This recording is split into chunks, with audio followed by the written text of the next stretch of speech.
اهو ده اللي صار وادي اللي كان.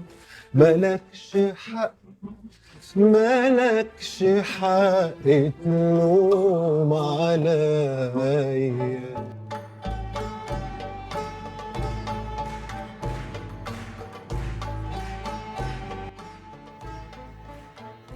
المطرب العظيم الجميل أستاذ مصطفى شوقي. أنا يعني بحبه جدا جدا، وأنا عن نفسي بحترم مسيرته الغنائية والتلحينية قبل الغنائية.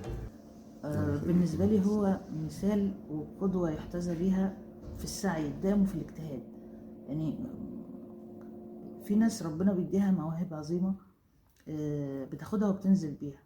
هو حتى لو النجاح اتأخر بيفضل عنده صبر ومثابر وفي حالة اجتهاد دائم.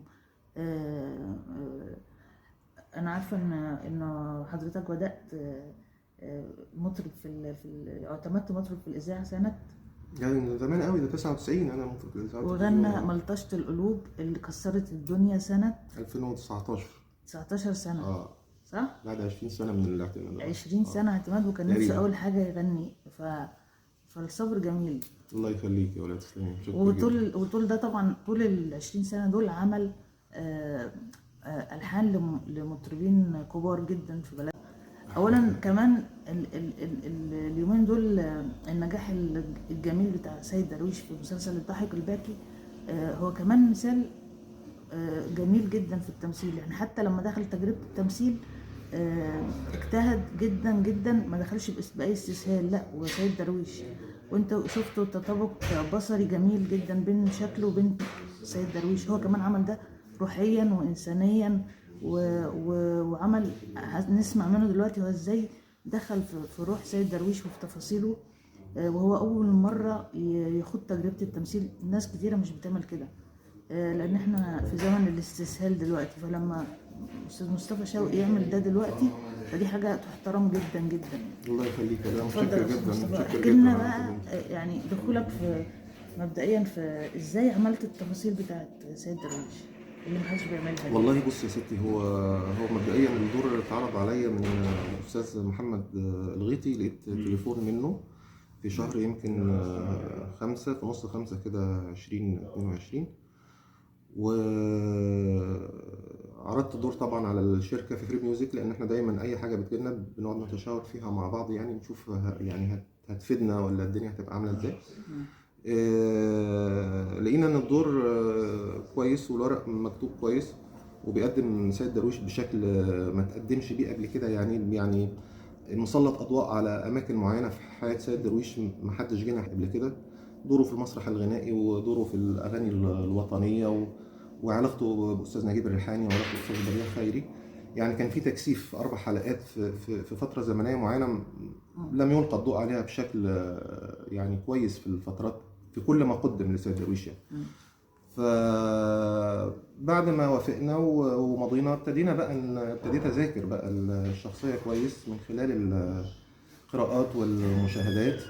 لان في مشكله في سيد درويش ان هو ملوش اي حاجه مصوره، او ملوش حتى لقاء مثلا اوديو او حاجه نسمعه. فلازم يعني تجتهد جدا عشان خاطر تقدر تبني الكاركتر، يعني هيبقى عامل ازاي. بس انت اجتهادك كان شكله مختلف. يعني لما نقول كلمه اجتهاد دي، لا انت عملت اكتر. يعني انا عارفه ان انت عملت فحم. لا ربنا يخليك، انا عملت اللي المفروض يتعمل، بس مش اكتر من كده يعني. ابتديت اكثف طبعا مذاكره بقى في العود، لان انا اعرف يعني مبادئ العود والمقامات، لكن انا بقالي 20 سنه ما مسكتش عود يعني تماما يعني. فابتديت بقى اذاكر من اول وجديد تاني، بالاضافه طبعا لمذاكره اغاني سيد درويش وحفظها وكوبليهات معينه جوه الاغاني بتمس الحاله اللي فيها المسلسل. مش الاغاني كلها، برضو في كوبليهات معينه برضو في وطنيه جدا، تبقى اخر الاغنيه مثلا. ابتدينا نصدر ده حتى في الحاجات اللي اقدر اغنيها يعني في المسلسل.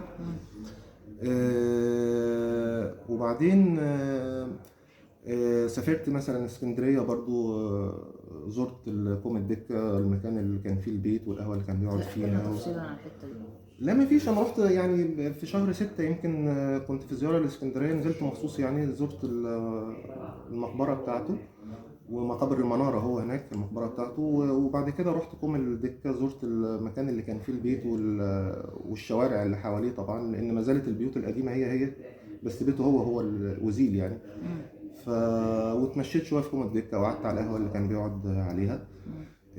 كان عندي محاولات ان اروح شقته هنا في رود الفرج، لان عنده شقه هنا، بس ما تمكنتش للاسف ان انا يعني اروحها، لان الشقه دي تحديدا هي اللي طلع منها الدرر يعني بتاعت الاغاني الوطنيه مع الاستاذ بديع خيري والاستاذ نجيب الريحاني.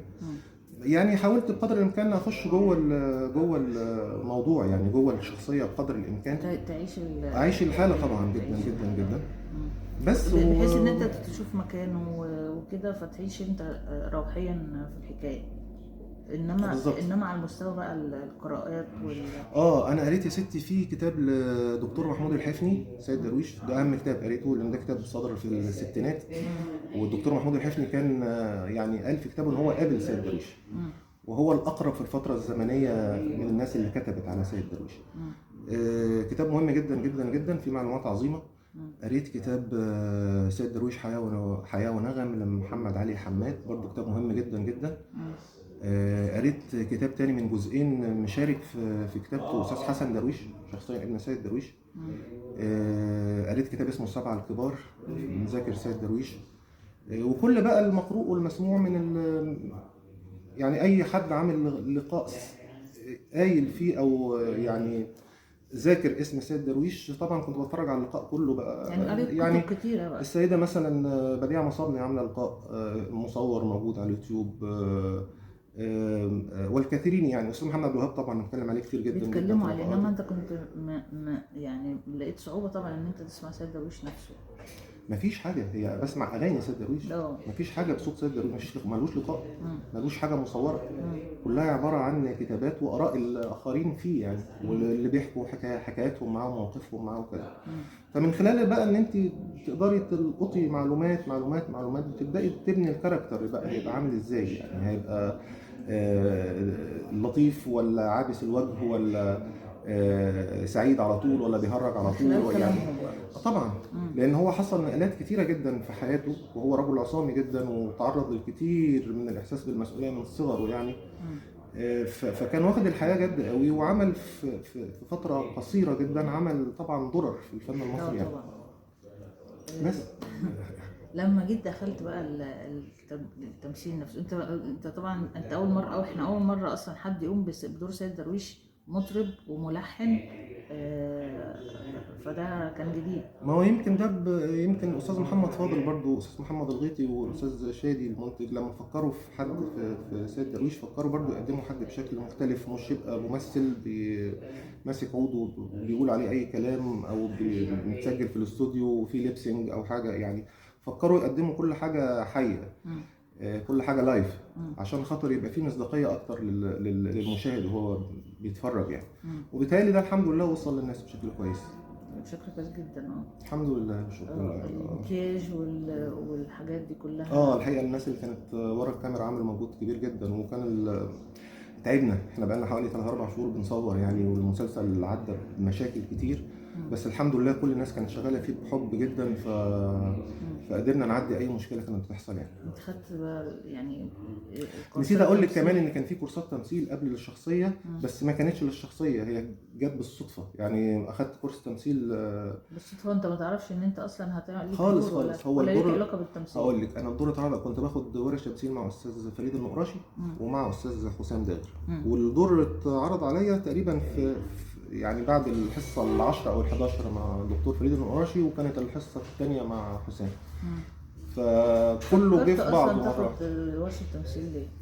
والله كان بدعم الشركه هي شركه فري ميوزك، استاذ نصر محوس يعني سبقوا في قصه ان اخد ورشه تمثيل مع الدكتور فريد النقراشي، وبعدها انا اخدت مع حسام في نفس الوقت، وجيت دور بقى في النص كده. بقول لكم في حاله اجتهاد دايما وسعي لان احنا برضو يعني ان شاء الله في مشاريع في الشركه باذن الله فنيه بنجهز لها يعني، استاذ نصر بيجهز لها، فاعتقد ان هو كان بيحاول برضو يجهزني. كان معايا كمان نبيل المطرب الجميل في الشركه، فكنا بناخد الكورس عند الدكتور فريد مع بعض، لان الشركه يعني يعني داخله على حاجات يعني ان شاء الله حاجات قريب. فيها اعمال فنيه اعمال فنيه بره الغنى؟ المزيكا، بره الغنى يعني. هي ده خبر عظيم. كويس. تقول لنا عليه اي حاجه؟ اكسكلوسيف. لا والله لسه ما عنديش اي معلومات يعني اللي مفصله. احنا متعودين منه على يعني كليبات واغاني وكده استاذ نصر محروس، فدي حاجه مهمه. لما اخرج قبل كده فيلم تامر حسني، من الافلام اللي عملها تامر في البدايات. لا استاذ مصر اخرج قبل كده فيلم، وان شاء الله ده على تجربه كبيره باذن الله الفتره الجايه. ان شاء الله باذن الله.